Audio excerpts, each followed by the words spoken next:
मरकुस की इंजील 3 अध्याय और उसका हम पढ़ेंगे 23 से 26 वचन तक। लिखा है, इसलिए वे उन्हें पास बुलाकर उनसे दृष्टांतों में कहने लगा, शैतान कैसे शैतान को निकाल सकता है? यदि किसी राज्य में फूट पड़े तो वह राज्य कैसे स्थिर रह सकता है? और यदि किसी घर में फूट पड़े तो वह घर कैसे स्थिर रह सकेगा? इसलिए यदि शैतान अपना ही विरोधी होकर अपने में फूट डाले तो वह कैसे बना रह सकता है?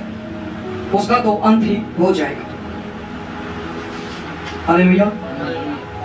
आइए एक वचन और पढ़े, मत्ती 12 उसका 28। पर यदि मैं परमेश्वर के आत्मा की सहायता से दुष्ट आत्माओं को निकालता हूं तो परमेश्वर का राज्य तुम्हारे पास आ पहुंचा है।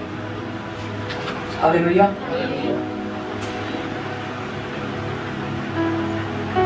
आपको एक बात समझ लेनी आपके लिए बहुत जरूरी है, और इस वचन में जाने से पहले हम इस बात पर थोड़ा विचार करेंगे। यीशु मसीह बहुत जगह पर प्रचार करते थे, लोगों को चंगा करते थे, दुष्ट आत्माओं को निकालते थे। लोगों ने उनका विरोध किया।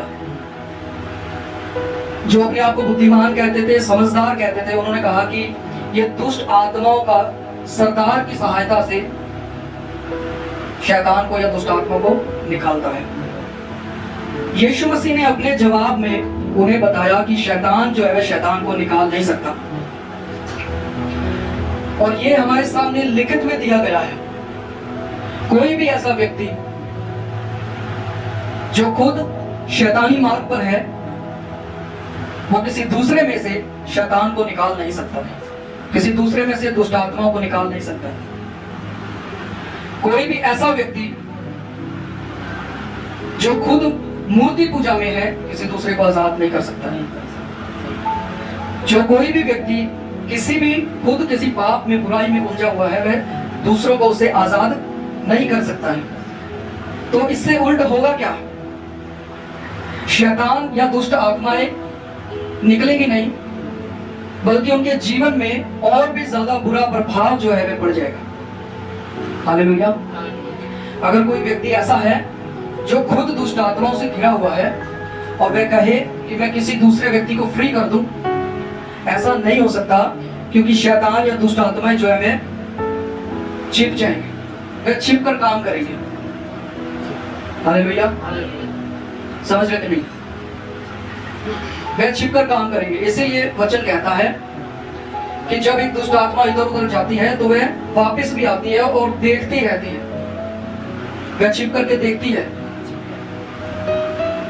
हर एक कदम एक विश्वासी का देखा जाता है कि वह कहां पर वचन को तोड़ता है, और जहां पर वचन टूटा तो उसके ऊपर प्रभाव पड़ना शुरू हो जाता है। इसलिए कलाम क्या कहता है?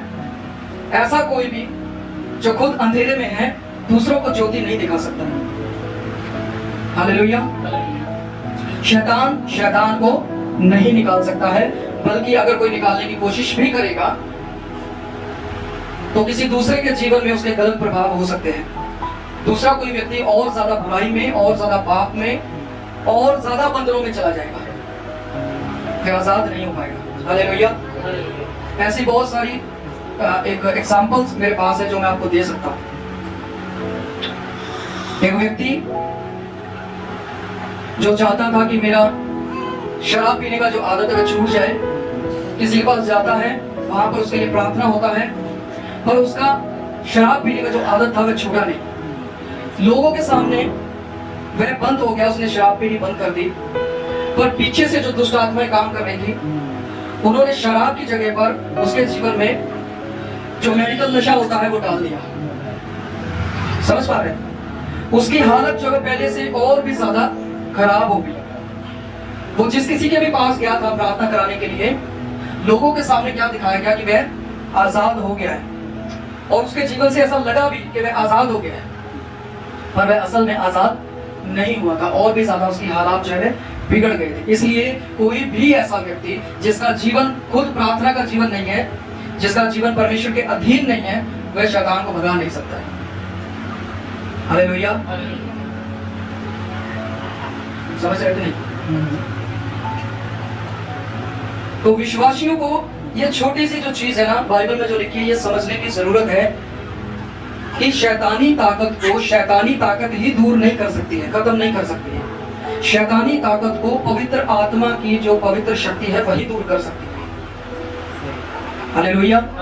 शैतान को नहीं निकाल सकता, वो चाहे कितना ही जोर लगा ले।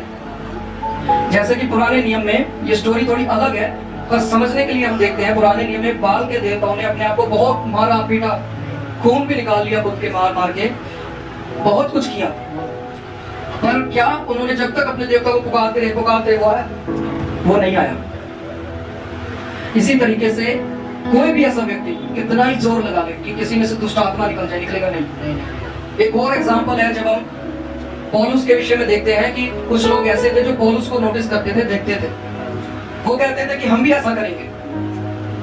उन्होंने तो ऐसा ही बोला था कि जिस नाम का प्रयोग पौलुस कर रहा है उसी नाम के द्वारा हम भी काम करेंगे, पर फिर भी उनके जीवन में ऐसा काम हुआ कि दुष्ट आत्माएं उनके ऊपर लगभग पड़ी।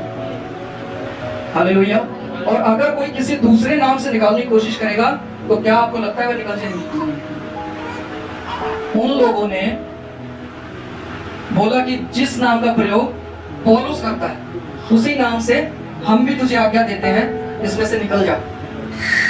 तो उस नाम के द्वारा तो कुछ हुआ नहीं, बल्कि उल्टा उसके जीवन में प्रभाव पड़ा, बुरा प्रभाव पड़ा। हालेलुया। तो अपने जीवन को पहले आपको क्या करना पड़ेगा? साफ करना पड़ेगा, शुद्ध करना पड़ेगा। आपका मन शुद्ध होना चाहिए। मैं आपको यहाँ पर यह नहीं बता रहा हूं कि आप पवित्र होकर के परमेश्वर के पास जाएंगे तो ही परमेश्वर आपको कबूल करेगा, पर मैं आपको यह बता रहा हूं कि आपको पवित्र होना पड़ेगा जब आपको दुष्ट आत्माएं निकालना है। समझ रहे कि नहीं? हालेलुया। अब ऐसा क्यों? क्योंकि उसी दुष्ट आत्मा ने उन लोगों को समझा दिया कि पौलुस को तो मैं जानती हूं और साथ ही साथ मैं उसको भी जानती हूं जिसका नाम पौलुस यूज कर रहा है, पर तुम लोग कौन हो? हालेलुया। इसका मतलब क्या? दुष्ट आत्माएं जानती हैं कि किसी का जीवन कितना पवित्र है, किसी का स्टैंड, किसी का लेवल कहां है आत्मिकता में। हालेलुया। ठीक है, तो कई बार लोगों को प्रार्थना करने की भी जरूरत नहीं पड़ती अगर उनका जीवन, उनका कैरेक्टर सही हो, पवित्रता का हो। तो आइए हम अपने जो मेन वचन है उसमें चलेंगे।